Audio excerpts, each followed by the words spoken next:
Good morning, students. Today we will learn about algebraic expression, chapter 6, class 7th. ठीक है, आज हम लोग अलजेब्रिक एक्सप्रेशन के बारे में पढ़ेंगे। अलजेब्रिक एक्सप्रेशन होता क्या है, अलजेब्रिक एक्सप्रेशन कैसे हम पहचानेंगे कि अलजेब्रिक एक्सप्रेशन है। ठीक है, ये छोटा सा एक डिफिनीशन है, कहता है कि a combination of variable and constant, ठीक है ना, with the fundamental operation. Fundamental operation यानी कहता है कि सिंपल सा बात समझिए कि वेरिएबल और कांस्टेंट का, कांस्टेंट जो होता है जैसे ये वेरिएबल यानी एबीसीडी का जो वर्ड होते हैं, जो भी ले सकते हैं वो सब वेरिएबल होता है, और कांस्टेंट का मतलब कोई वर्ड, यानी जब दोनों का कॉम्बिनेशन, ठीक है ना, कॉम्बिनेशन मतलब फंडामेंटल ऑपरेशन के साथ। फंडामेंटल ऑपरेशन कितने होते हैं, यानी प्लस, माइनस, डिवीजन और मल्टीप्लिकेशन। ये हमारा 4 फंडामेंटल ऑपरेशन होता है। पहला होता है प्लस, माइनस, डिवीजन और मल्टीप्लिकेशन। ये 4 फंडामेंटल ऑपरेशन होते हैं, और ये 4 ही जो फंडामेंटल ऑपरेशन के बीच में ये हमारा कौन कौन, यानी नंबर होता है हमारा, वेरिएबल और कांस्टेंट, ये दोनों के बीच में ही होता है। तो देखिए यहाँ पे जैसे कि 3x, तो 3 के बीच में हमारा क्या है, एक इंटू है, इंटू आ गया साइन, तो इसी को हम लोग क्या बोलते थे, अलजेब्रिक एक्सप्रेशन। सिंपल सा, अगर x भी रहता है तो x अगर है तो इसके पीछे एक छुपा होता है, ठीक है, तो इसको भी हम लोग क्या बोलते हैं, यानी अलजेब्रिक एक्सप्रेशन भी बोलते हैं। तो इसी तरीके से बहुत सारे, जैसे मान लीजिए कि 4 भी रहेगा तो कांस्टेंट है ना, कांस्टेंट भी आना चाहिए, तो यानी एक्सप्रेशन और कॉम्बिनेशन होता है, तो अगर 4 भी बोला जाए तो एक कांस्टेंट होता है, और कांस्टेंट भी हमारा क्या बनता है, वो अलजेब्रिक एक्सप्रेशन होता है। लेकिन हम लोग सिंपल सा फिलहाल में हम लोग इतना समझेंगे कि काफी है, ठीक है, ज्यादा समझने का इसमें।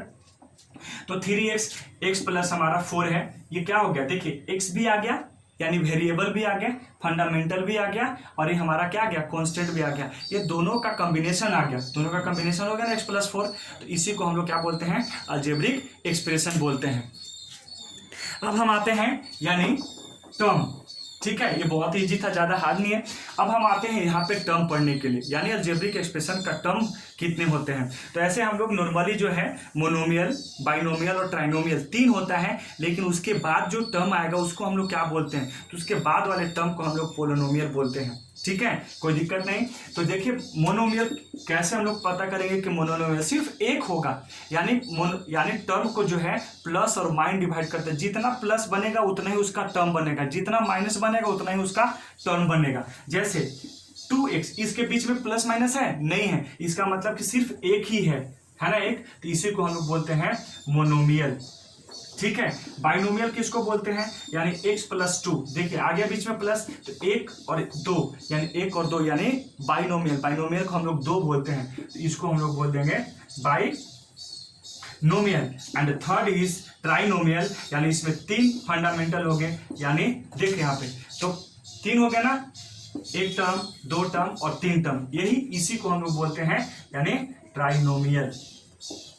ठीक है, उसके बाद आता है लास्ट जो है, इसके बाद जो टर्म बनेगा, मतलब 3 के बाद, ठीक है ना, वो सब पोलिनोमियल कहलाता है। जैसे यहाँ पे 3 ही था, 4 आ जाएगा तो मोनोनोमियल, 5 टर्म आएगा तो मोनोनोमियल, 6 आ जाएगा तो पोलिनोमियल, 10 टर्म आ जाएंगे तो पोलिनोमियल। तो इस तरीके से हम लोग जो है इसमें टर्म पढ़ते हैं। अब हम लोग आगे पढ़ते हैं इसका जो है, यानी हम लोग कैसे एक्सप्रेस करते हैं, यानी फैक्टर ऑफ कोफिशिएंट। अब ध्यान से देखा जाए फैक्टर कैसे होता है, कोफिशिएंट कौन होता है, यहाँ पे समझिएगा ध्यान से। जैसे हमारा 2x² है, ये क्या है, मोनोमियल है। मोनोमियल को जब हम फैक्टर करते हैं तो सबसे पहले फैक्टर बताते हैं। जैसे फैक्टर हो गया, तो जब हमको इसको बनाना है तो यानी 3 टर्म में, तो कैसे, तो 2, यहाँ पे x 2 है तो x और x, इस तरीके से हम यूज, क्या है ये, तो ये इसका फैक्टर है, ठीक है ना, मतलब अलग अलग लिख देना, इसको हम लोग ऐसे भी लिखते हैं, मतलब आप घर से निकाल कर मैं बता रहा हूँ, तो मतलब अलग अलग कर देना ही यानी क्या होता है वो, यानी फैक्टर कहलाता है। तो अलग कैसे, तो अगर मान लीजिए अलग तो 2 इंटू x कितने बार, तो x इंटू में x, ये इसका इस तरीके से हम लोग फैक्टर करते हैं। और बीच में प्रोडक्ट भी होता है, क्योंकि इसके बीच में हम जानते हैं क्या है, मल्टीप्लिकेशन का साइन है, इस वजह से हम यहाँ पे दे दिए। अब इसके बाद आता है, कहता है कि कोफिशिएंट, सर आप तो बोले कोफिशिएंट भी बताएंगे, तो जो ये नंबर के साथ, मतलब ये नंबर मल्टीप्लिकेशन हमें जब भी होगा तो कोफिशिएंट जो होता है वो हमें वेरिएबल के साथ होगा, प्लस में नहीं, माइनस में भी नहीं, यानी मल्टीप्लिकेशन में होता है। ठीक है, तो ये जो हमारा जो 2 है, यही हमारा कहलाता है कोफिशिएंट। यानी ये है कोफिशिएंट, ठीक है ना। तो अगर आपसे सवाल पूछेगा कि एक्स स्क्वायर का कोफिशिएंट कौन है, तो आप क्या बोलेंगे? 2, ठीक है। इसी तरीके से अगर मान लीजिए सवाल रहेगा जैसे वाई स्क्वायर है और बोलेगा कि वाई स्क्वायर का कोफिशिएंट कितना है, तो आप जानते हैं कि इसके पीछे जो है एक छिपा हुआ होता है, तो हमारा यहाँ लगा लेंगे और इसको हम लोग क्या बोलेंगे कि ये जो है हमारा कोफिशिएंट है, यानी 1 is coefficient of Y square. इस तरीके से हम लोग इसको बनाते हैं।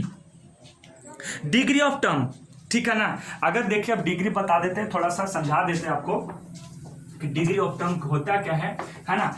एक डिग्री जब होगा किसी पे, जैसे 1 डिग्री वाला, जैसे हमने अभी तक पढ़ा है 2x, है ना, प्लस में, तो ये देखिए यहाँ पे हमारा वेरिएबल पे डिग्री कितना होना चाहिए। अगर वेरिएबल पे ये अगर नहीं है तो समझ लीजिए कि मतलब 1 होता है, ठीक है। तो जैसे जिसका वेरिएबल डिग्री 1 होगा, जैसे मान लीजिए x है, ठीक है, तो x है, इसका पावर 1 है, मतलब इसको हम लोग बोलते हैं लीनियर।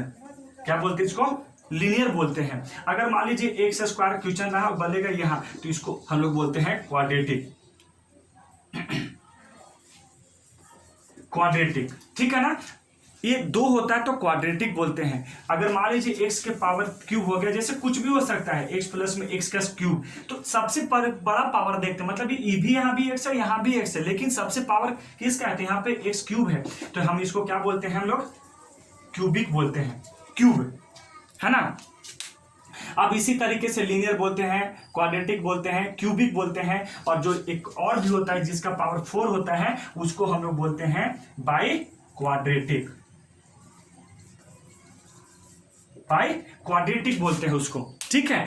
और r के बाद अब कोई बच्चा पूछता है कि सर 4 के बाद क्या होगा? जैसे डिग्री मान लीजिए हमारा 5 मिल गया, तो उसको सबको पोलिनोमियल बोलते हैं, ठीक है। तो इस तरीके से हम लोग जो है अलजेब्रिक एक्सप्रेशन में सारे चीज पढ़ते हैं। अब हम लोग को सिंपल सा यही आता है कि इसमें बनाना कैसे है। तो इसका एडिशन आएगा, सब्ट्रैक्शन आएगा, है ना। 2 अलजेब्रिक एक्सप्रेशन को जब जोड़ेंगे तो क्या बनेगा, तो सिंपल सा देख लीजिए कैसे होगा। जैसे ऐड आ गया, जैसे 2x प्लस में, है ना, x, इस तरीके से, तो ये ऐड है। तो देखिए यहाँ पे 2x है, यहाँ पे भी एक छिपा हुआ है हम लोग के बीच में, दिया हुआ नहीं रहता है, तो 2 और 1 3, यानी कितने हो गए? 3x हो गया।